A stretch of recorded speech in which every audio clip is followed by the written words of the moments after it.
good stuff. I actually, a couple weeks ago, I got the chance to sit down with one of Oddworld Inhabitants' production designers for an interview about Oddworld, San Luis Obispo, and sort of the future of the company, where they're going, maybe some of their next projects. His name is Silvio Aebischer, and he is production designer for Oddworld Inhabitants. So, you're the production designer here at Oddworld Inhabitants, right? Or a production designer? Yeah, definitely. Yeah, that's what I do. I do production design here at Oddworld.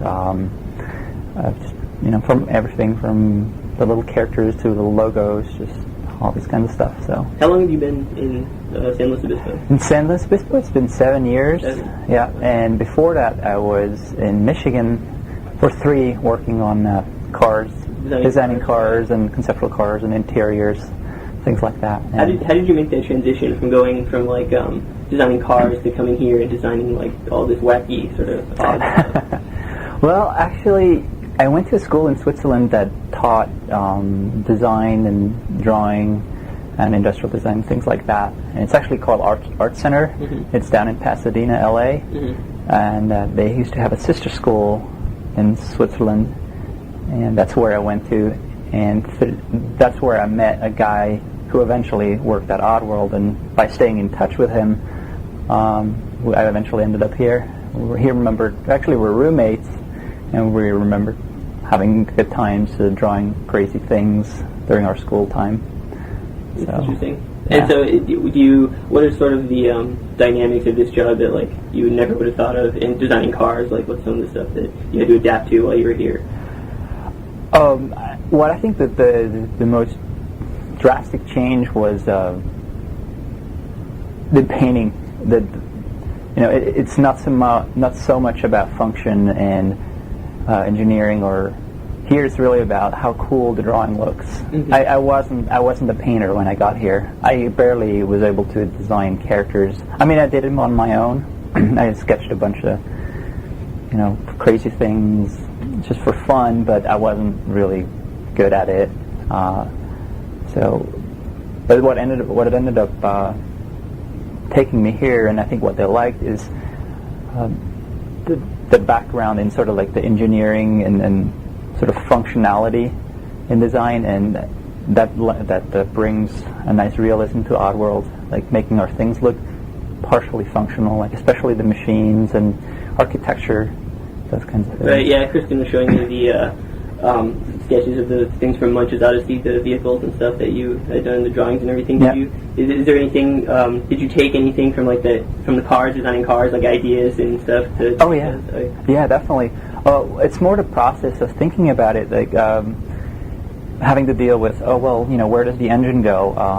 Transmission, fuel. I like thinking about all those things, how they actually be put together, not just making a cool box, but there's no room for anybody to sit in or to access, the pilot seat. So when I usually do those vehicles and things like that, I make little cross sections of, okay, just for fun, where would the engine go? Would that be at a reasonable size, and things like that. Just structurally too, it needs to look pretty solid and convincing that we'll buy it more, because the designs are usually kind of weird shaped and disproportioned.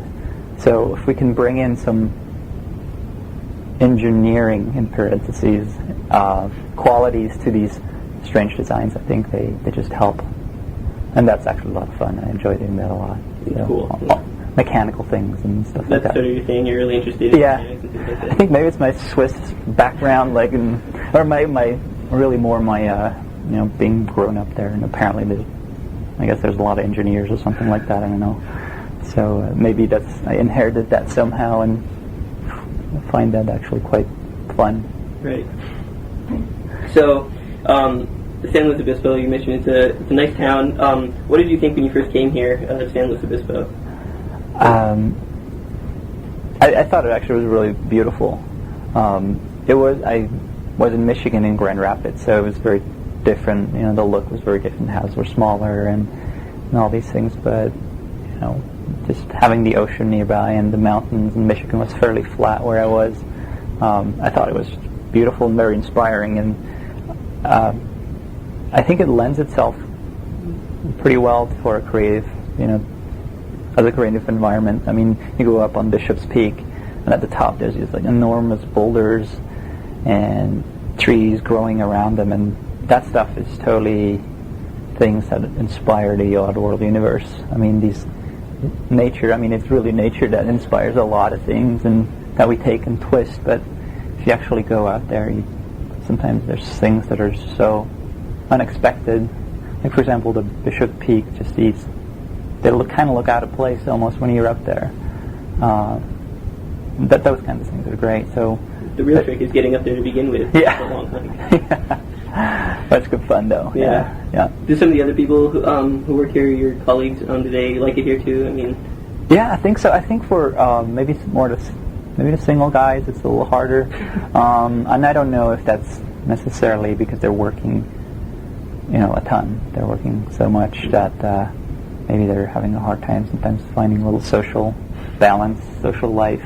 I hope they can eventually kind of balance their professional life a little more with their personal life, and get out there and meet other people.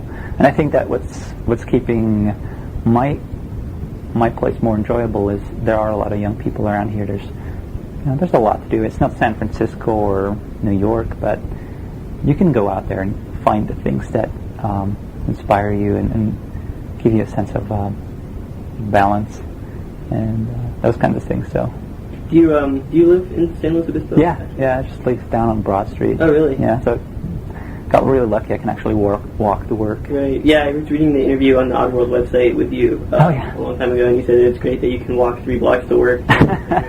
So, yeah. Do you have like a favorite place around here to like eat or hang out or? I think eat. There's a lot. Sushi is always nice, and just McClintock sometimes is fun in the back by the creek. There's actually a lot of fun places to go. But one of my favorite places, they're not necessarily to eat, but is like Linnea's or Rudolph's, or over lunch during the week. Actually, Monterey Cafe is actually really good because you just be out in the sun for a little bit. For half an hour, just sit out there, and the best part is basically watching people walk by, and because of what I do here and designing characters and also their behavior, not just their look, but sort of the ground animations of how they're going to be behaving and walking, and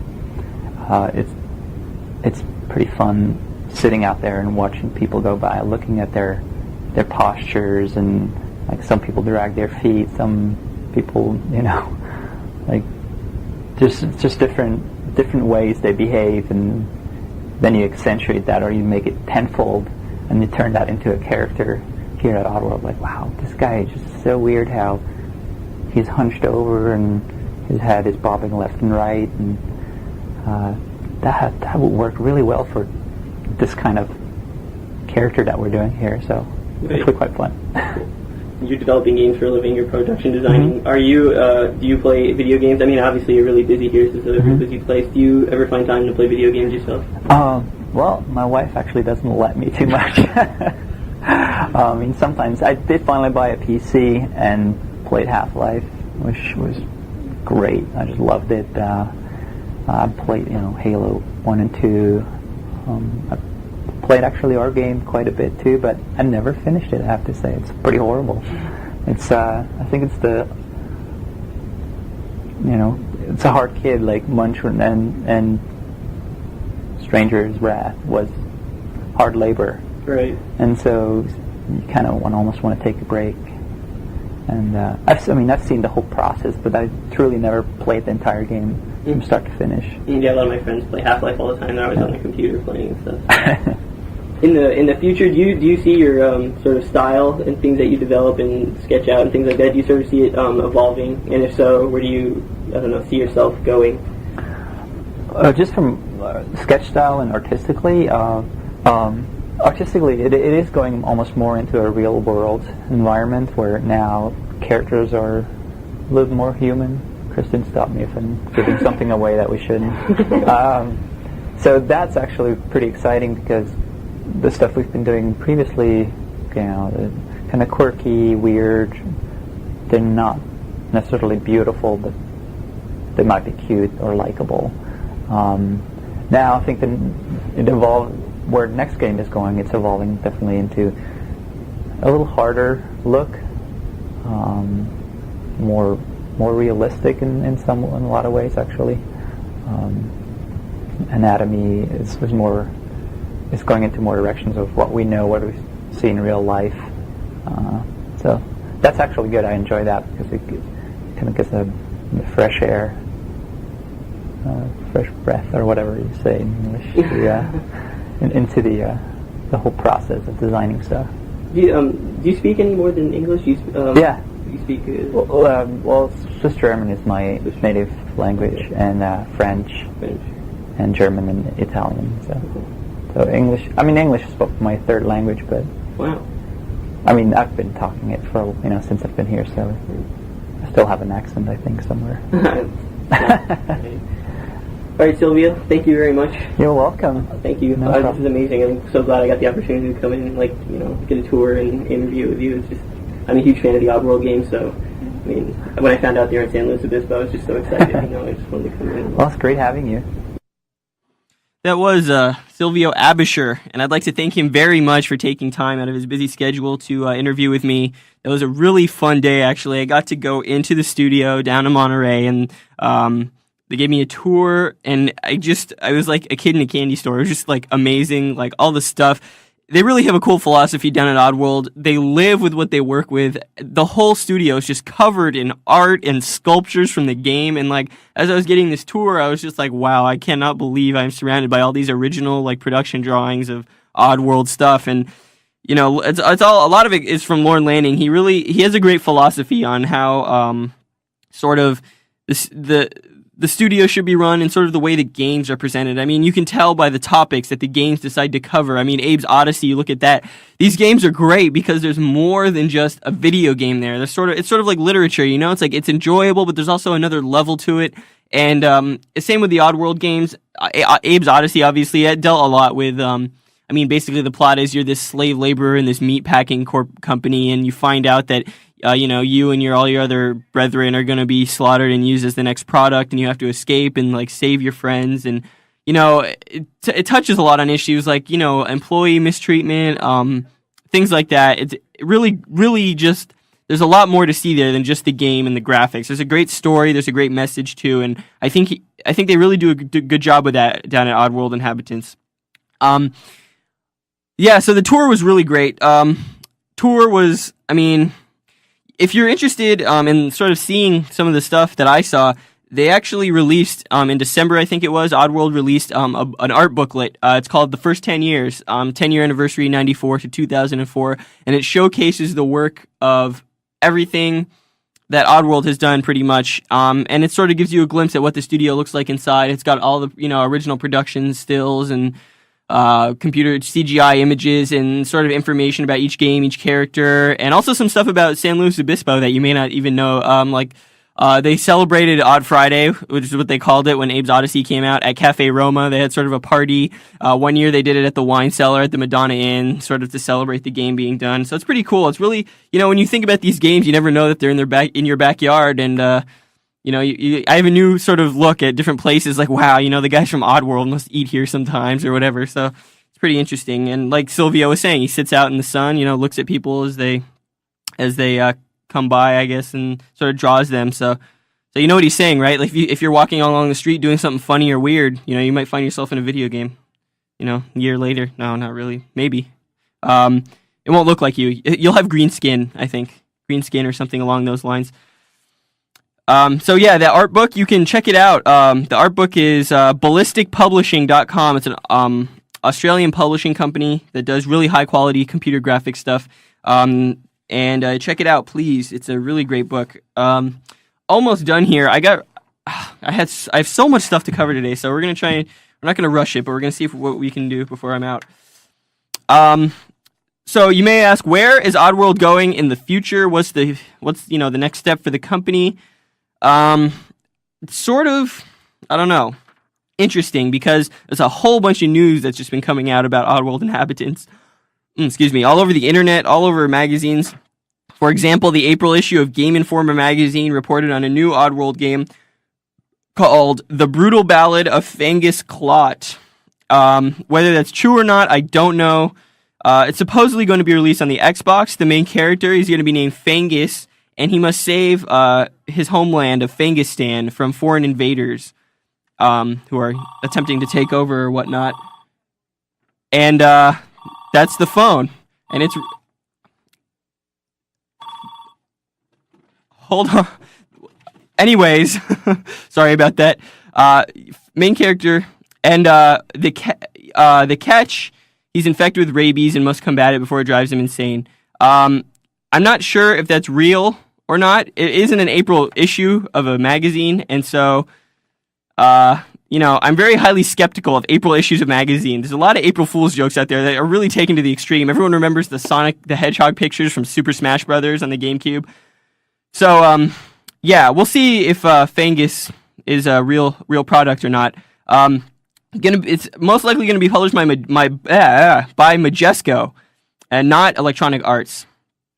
And additionally, recent article on GameSpy shed some light on new developments and direction the company is taking. Oddworld Inhabitants will no longer be developing the Oddworld games directly. Instead, what they're going to do is they're slimming down and streamlining the development process so that they're only in charge. The actual Oddworld Inhabitants is only in charge of creative design, story, character development, things like that. And they're actually going to be all the other technical aspects of the process will be sort of outsourced to third-party technology, animation companies, things like that.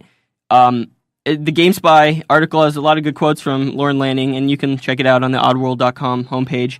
But yeah, so it's only going to be creative design, story, art, production design, things like that. No more technical aspects of the game are going to be coming from Oddworld Inhabitants. It's only going to be creative side. I think the worst news, maybe not for them because I'm sure it's a smart decision for them, but the worst news for me is that they're no longer going to be in San Luis Obispo when this happens. They are leaving for Berkeley, California, and that's kind of sad. No way. Yes way. They are not going to be here anymore. So, but that's okay because they really I think made this community unique in the way that they sort of just stood out. I mean, they develop video games and everything comes from the studio and on Monterey Street. And it's just I can't seem to get my mind around the fact that they're here. But sadly, they will not be here for much longer. They're going to Berkeley, but I hope they have success in what they're doing. They want to branch out into more sort of forms of media. I hope they have lots of success because I really love the work they do there. It's great stuff. Yeah, so I'm actually, because they're leaving, I can't tell you too much because some of them are probably listening right now, but I have sort of a gift, I guess you could say, sort of a gift, I suppose, I'm sort of working on. So if you have anything to say to Oddworld, if you have any fan art, messages, etc., go ahead and email them to the show. Email address is pressstartkcpr@gmail.com, pressstartkcpr@gmail.com, and I will let you know more about what I'm doing if you email the show. We'll tell you what's going on and how that's going to be used, things like that. Nothing illegal or anything like that. Just fun little thing I'm doing for Oddworld because I love them so much. So, Oddworld, let me be the first to say we will miss you. Finally, I would like to thank, before I'm out of here, all the people who helped me put together the show on Oddworld. Silvio Aebischer for the interview, Kristen Inman, and of course Sherry McKenna and Lauren Lanning for the wonderful world they've shared with us, leaving their mark on the town of San Luis Obispo. Also, I'd like to thank the wonderful people at Oddworld Web who they graciously and so nicely promoted this show on the internet on their website. That's an Oddworld fan site for everyone to see. Thank you for that. Don't forget to check out the Oddworld games. PlayStation 1 has Abe's Odyssey and Abe's Exodus, and the Xbox Stranger's Wrath and Munch's Odyssey. Also the art book, ballisticpublishing.com, for if you want to check out the art book. Check out oddworld.com, the home site for them. The music's on there. And just all around thank you. Thank you, Oddworld, I guess is basically what this show is about. Thank you, Oddworld, for everything that you do. that is press start for this week. I will be back next Wednesday at 10:30. We've switched this quarter. Freakin' Sports is actually now on Mondays, and press start is on Wednesdays at 10:30 a.m. I will leave you now with a song from Stranger's Wrath. It is called The Native Village, my personal favorite off of the soundtrack. Thank you for joining me. I am Justin. Game over.